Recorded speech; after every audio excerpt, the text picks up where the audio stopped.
He also suggested that we bring another techaholic athlete here to be with us today. We're very happy to have him. Ladies and gentlemen, please welcome James Huckle. Now, James, up he comes. He's our sharpshooter representing Great Britain at the London 2012 Olympics in air rifle. And normally, you found shooting with a rifle. You're just going to have to tell me, though, about that move from shooting into tech, and more specifically, AI. Well, I've always been interested in mathematics. So early on in my shooting career, I decided that I would try and create a ballistics calculator to help better predict where these bullets might land on the target in various conditions. So I started off in Excel, but I soon found its limitations. So I decided I'd teach myself computer programming and machine learning to be able to do the more complex calculations. Were you doing that as you were training for Olympics? Yeah, absolutely. It was a little side thing, but it grew, and I became really passionate about it. But I think it wasn't really until Google DeepMind made huge progress with creating AI models that be experts in chess and Go that I realized that perhaps we could create a technology that could make up for my lack of talent. Lack of talent? I mean, an Olympian. Lack of talent? I don't think so. James, when you think about what you've just heard there for table tennis, how is it different in shooting, maybe? What are the things that AI could be used for in shooting? Well, I mean, I think sport more broadly. Yeah. I think that there's four areas. I think strategy AI is something that for early adopters will have a big impact. So Google just released a model called Tactic AI that offers strategy advice to football coaches in real time.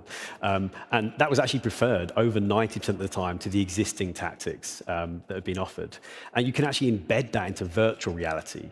So now an athlete can simulate what it might be like to compete at the Olympic Games at that high level. And also it can help simulate some of the stresses, both physiologically and psychologically, that an athlete might experience.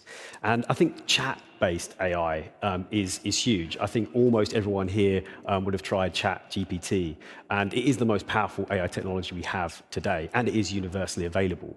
And what it can do, it can synthesize all of an athlete's diary. I know I kept a rigorous diary. We can take in all the data points that we've been mentioning, and it can learn from that. And for example, it could be a personalized sports psychologist and really start to tackle what I think is one of the hardest areas in elite sport, which is human psychology.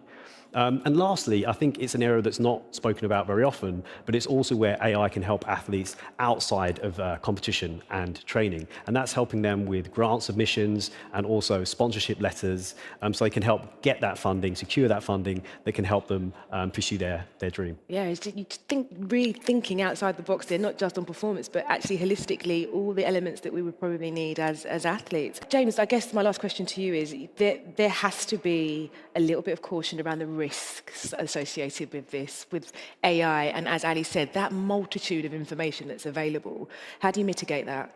I think that there are going to be risks associated with this, but I think most of it is already, as I said, it's going to be powered by the human, and ultimately it's going to be led by that development. You have to be aware of the data that these AI models have been trained on, and how you're going to use that going forward. But definitely, I think when we talk about things like AI judging, that might be somewhere where there's a more interesting conversation around risk. Okay, well, this has been fascinating. Ali, James, and Michael, thank you very much for your insights. Our Olympic motto, faster, higher, stronger, together, holds true not only for the athletes, it also holds true for the Olympic AI agenda.